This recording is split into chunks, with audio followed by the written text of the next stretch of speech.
Assalamualaikum Pak Umar. Waalaikumsalam warahmatullahi wabarakatuh, Bu Yuli. Gimana nih kabar dan perasaan Bapak hari ini? Alhamdulillah hari ini saya dalam keadaan sehat dan merasa bahagia. Alhamdulillah. Oh iya, kemarin Pak Umar cari saya ya. Katanya ingin membicarakan tentang murid Bapak yang sering terlambat ya. Iya ini Bu, saya ingin menemukan solusi untuk masalah keterlambatan murid datang ke sekolah. Dan saya ingin mencari cara agar mereka lebih tepat waktu. Baik, terima kasih sebelumnya sudah berbagi. Jadi, kita fokus pada mencari solusi agar murid Bapak lebih tepat waktu datang ke sekolah. Baik, mari kita mulai. Baik Bu, terima kasih juga sebelumnya. Sekarang, mari kita coba identifikasi situasinya. Dari skala 1 hingga 10, kira-kira Pak Umar ada di posisi mana untuk dapat mencapai tujuan yang ingin Bapak capai? Kalau diukur dari rentang skala 1 hingga 10, mungkin posisi saya sekitar 6, Bu Yuli. Karena masih banyak siswa yang sering terlambat, dan ini sangat mempengaruhi proses belajar mereka. Oke, saya mengerti. Lalu, menurut Bapak sendiri, kira-kira apa nih kekuatan yang Bapak miliki untuk bisa mengatasi masalah ini? Ya, saya mencoba memberikan pemahaman ke murid, dan beberapa murid sudah mencoba memperbaiki kebiasaan terlambatnya, Bu Yuli. Baik, adakah peluang atau kemungkinan lain yang Bapak lihat? Mungkin dengan melibatkan orang tua dan membuat keyakinan kelas tentang hadir tepat waktu agar murid lebih termotivasi, ya Bu. Bagus sekali itu, Bu. Keyakinan kelas dan apa itu? Keyakinan kelas dan melibatkan orang tua ya. Lalu bagaimana nih dengan hambatan atau kendala yang mungkin akan muncul nanti? Ada beberapa faktor seperti jarak rumah ke sekolah dan beberapa kendala transportasi yang membuat beberapa murid sulit untuk datang tepat waktu. Kalau seperti itu, bagaimana menurut Bapak? Apa solusi yang bisa diterapkan? Saya pikir bisa melibatkan orang tua dengan lebih aktif dan mungkin juga mengadakan kegiatan yang membuat siswa antusias datang ke sekolah. Baik, itu suatu langkah yang sangat positif. Bagaimana Anda merencanakan untuk mencapai tujuan ini? Saya berencana untuk bekerja sama dengan guru dan orang tua dalam melibatkan siswa dalam kegiatan sekolah. Mungkin juga membuat keyakinan kelas dengan melibatkan murid. Apakah ada prioritas tertentu dalam rencana ini? Ya, prioritas utama adalah melibatkan orang tua dan murid dalam kegiatan sekolah. Setelah itu, kita bisa membuat keyakinan kelas yang lebih melibatkan murid. Itu adalah langkah yang bagus. Bagaimana dengan jangka waktunya?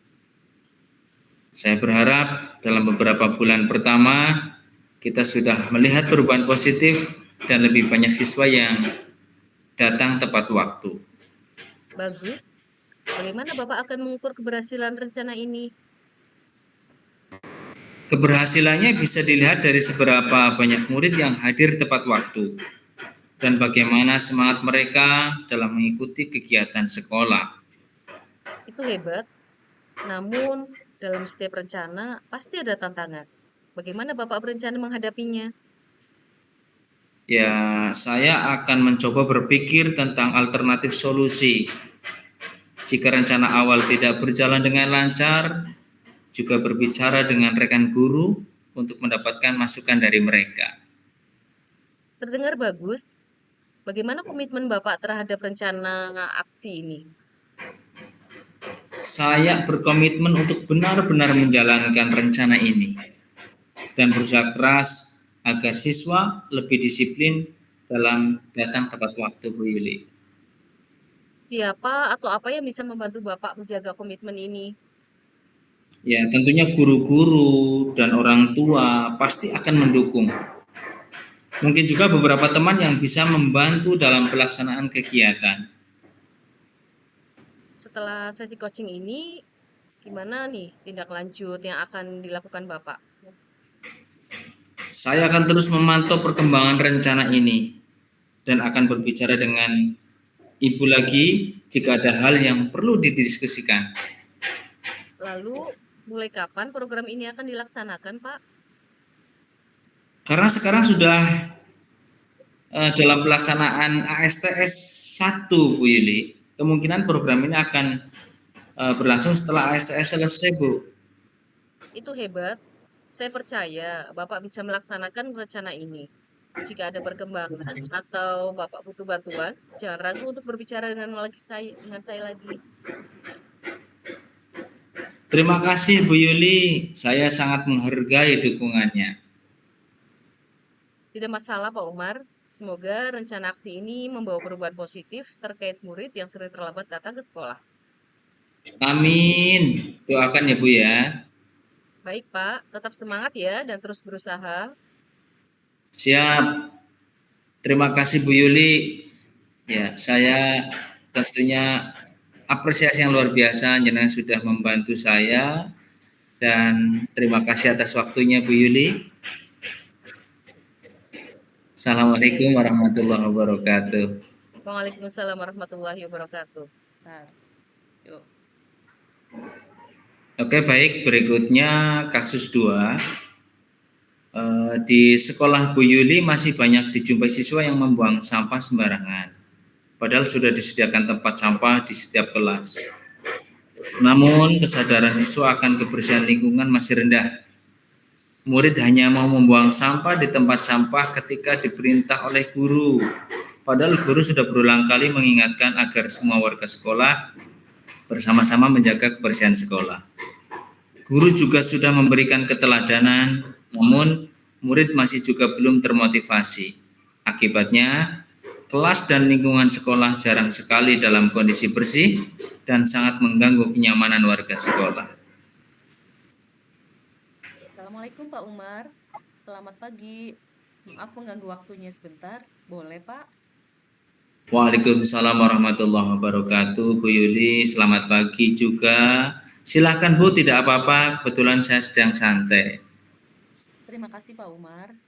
Kemarin saya coba menghubungi Bapak, tapi sepertinya Pak Umar sedang sibuk. Ini, Pak, ada hal yang ingin saya diskusikan dengan Pak Umar. Oh iya Bu, maaf. Kemarin saya sedang koordinasi dengan teman-teman, rekan guru. Sepertinya Bu Yuli sedang ada permasalahan ya. Silahkan kalau Bu Yuli ingin berdiskusi dengan saya. Betul, Pak. Begini, sebenarnya saya ada permasalahan di kelas saya, Pak, yang mengganjal di hati.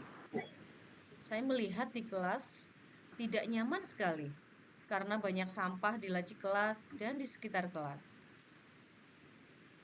Oh, begitu permasalahan yang sedang Bu Yuli hadapi. Apa Bu Yuli ini yang diharapkan dari obrolan pagi ini? Saya berharap dengan berdiskusi saya bisa mendapatkan solusi atas permasalahan ini. Karena sepertinya di sekolah Pak Umar tidak ada masalah dengan sampah ya, Pak. Mungkin Pak Umar bisa berbagi pengalaman di sekolahnya terkait permasalahan sampah, agar seluruh warga sekolah mau menjaga kebersihan kelas dan lingkungan sekolah. Saya ingin siswa memiliki kesadaran akan pentingnya menjaga kebersihan sekolah dengan membuang sampah pada tempatnya.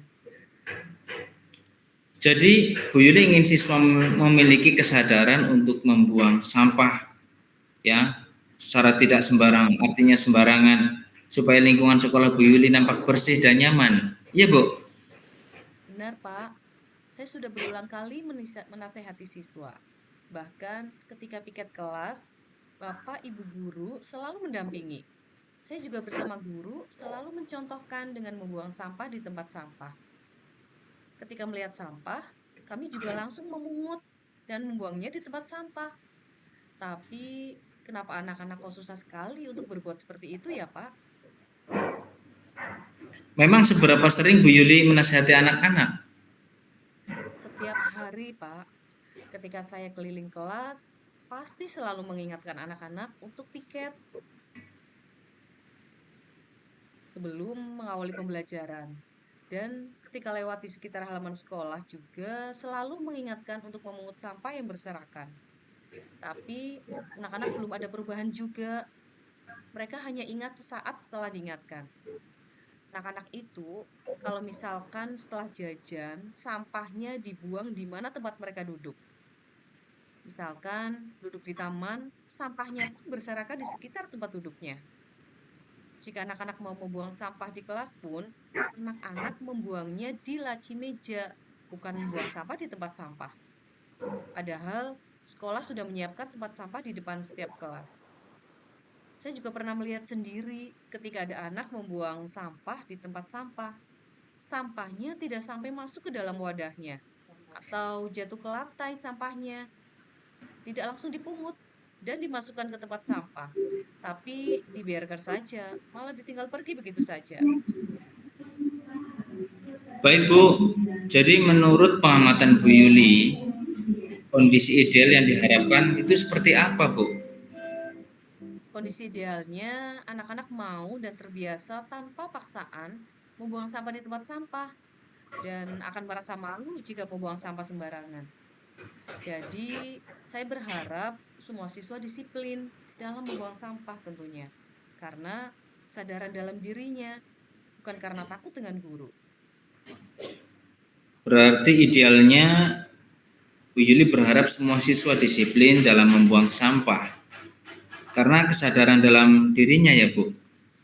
Betul, Pak. Oh, jika siswa yang seperti itu idealnya level 10 dan tidak ideal pada level 1, maka untuk saat ini posisi siswa Bu Yuli itu ada di level berapa? Kalau posisi saat ini pada level 5, Pak. Karena sepertinya hampir banyak anak yang buang sampah sembarangan daripada yang buang sampah pada tempatnya. Kalau kondisi tersebut akan diubah nih, menurut Ibu akan sampai pada level berapa? Tentu saya menginginkan kondisi pada level 8 sampai 10, Pak. Dengan Hmm, begitu, kelas dan sekolah akan menjadi lebih nyaman dan semua siswa juga terbiasa dimanapun mereka berada, akan peduli terhadap sampah. Tidak hanya di kelas atau sekolah saja, Pak. Kalau Bu Yuli menginginkan kondisi pada level antara 8 sampai 10, apa yang bisa Ibu lakukan untuk mencapai kondisi tersebut? Yang ingin saya lakukan adalah mensosialisasikan kepada anak-anak bagaimana cara memperlakukan sampah, yaitu dengan memilah sampah, kemudian membuangnya di tempat sampah yang sesuai. Saya di kelas sudah menyiapkan tempat sampah organik dan non-organik di depan kelas. Kemudian saya akan membuat poster yang akan saya tempel di tempat-tempat di mana anak-anak suka bermain. Dan saya akan menempel di dalam kelas juga. Oh, jadi Ibu akan melakukan sosialisasi tentang tempat sampah organik dan non-organik, serta akan membuat poster-poster ya Bu. Kira-kira ada kendala untuk hal ini tidak? Sepertinya ada, Pak. Kalau hanya dengan sosialisasi atau menyediakan tempat sampah organik dan non-organik saja, anak hanya akan melakukannya sesaat. Karena kebiasaan membuang sampah pada tempat sampah itu tidak tertanam di hati dan pikiran mereka. Dengan menyediakan tempat sampah organik, non-organik, dan membuat poster, tentunya juga memerlukan biaya. Lalu menurut Bu Yuli, cara yang efektif itu seperti apa? Kalau menurut saya, agar disiplin membuang sampah di tempat sampah dan tertanam di benak siswa, mungkin selain melakukan sosialisasi, menyediakan tempat sampah organik dan non-organik, juga menempelkan poster-poster, saya akan menampilkan video edukasi tentang dampak dari membuang sampah sembarangan. Dan ingin membuat sebuah program, yaitu meminimalisir sampah di kelas. Yang mana? Oh, Saya, dari Bu Yuli. saya juga akan mengundang narasumber dari tenaga kesehatan untuk memberikan penyuluhan dan menampilkan video-video edukasi tentang dampak-dampak dari membuang sampah sembarangan. Tujuannya agar siswa bisa mendengar secara langsung dari narasumber tenaga kesehatan tentang bahaya sampah dan melihat secara langsung, walaupun hanya lewat video, bagaimana sebuah sampah itu bisa menimbulkan dampak yang sangat berbahaya ke depannya. Dan dengan adanya program ini, harapannya di sekolah bisa meminimalisir sampah. Kegiatan ini juga tidak hanya mendengar dan membaca saja, tapi juga tertanam di pikiran dan menjadi pembiasaan anak untuk sadar penuh akan kebersihan lingkungan sekolah. Untuk masalah biaya, nanti saya akan bicarakan dengan kepala sekolah, guru, dan komite sekolah. Saya rasa beliau akan mendukung, Pak. Oh, jadi yang akan Bu Yuli lakukan dalam menangani masalah sampah di sekolah, diantaranya kegiatan sosialisasi, bagaimana cara membuang sampah di tempat sampah, organik dan non-organik. Kemudian membuat poster tentang bagaimana menjaga kebersihan. Tapi Ibu juga akan mendatangkan narasumber tenaga kesehatan, menayangkan video tentang edukasi tertanam di pikiran dan menjadi pembiasaan anak-anak. Sehingga disiplin yang Ibu harapkan akan tercapai. Betul, seperti itu, Bu. Betul, Pak Umar. Itu yang saya harapkan. Apa ada hal lain yang ingin Ibu lakukan? Oh iya, saya akan membuat keyakinan sekolah, di mana salah satu nilai yang ditekankan adalah masalah kebersihan. Kemudian, keyakinan sekolah tersebut akan saya tempel di dinding kelas dan di tempat yang mudah terbaca oleh siswa. Sehingga mereka akan selalu ingat tentang keyakinan yang sudah mereka buat. Nah, bagus sekali idenya Bu Yuli.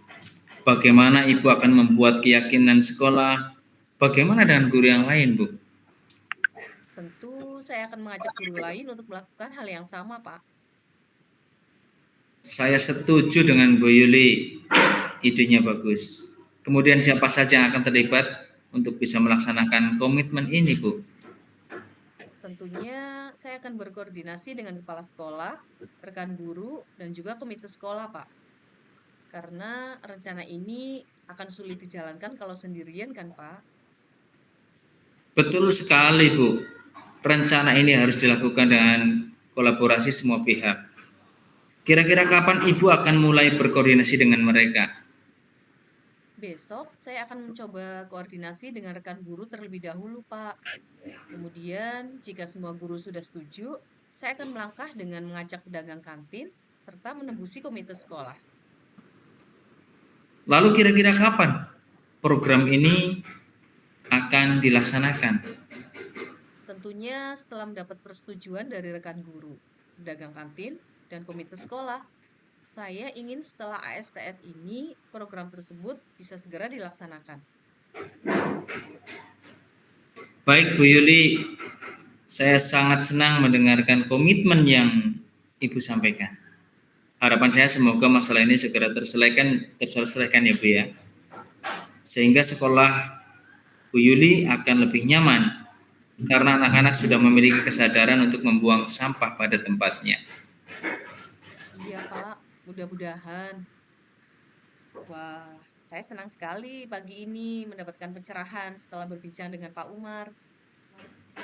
Alhamdulillah, Bu. Jadi percakapan kita sudah sesuai dengan tujuan awal ya, Bu. Sudah, Pak. Saya sudah tahu apa yang harus saya lakukan setelah ini.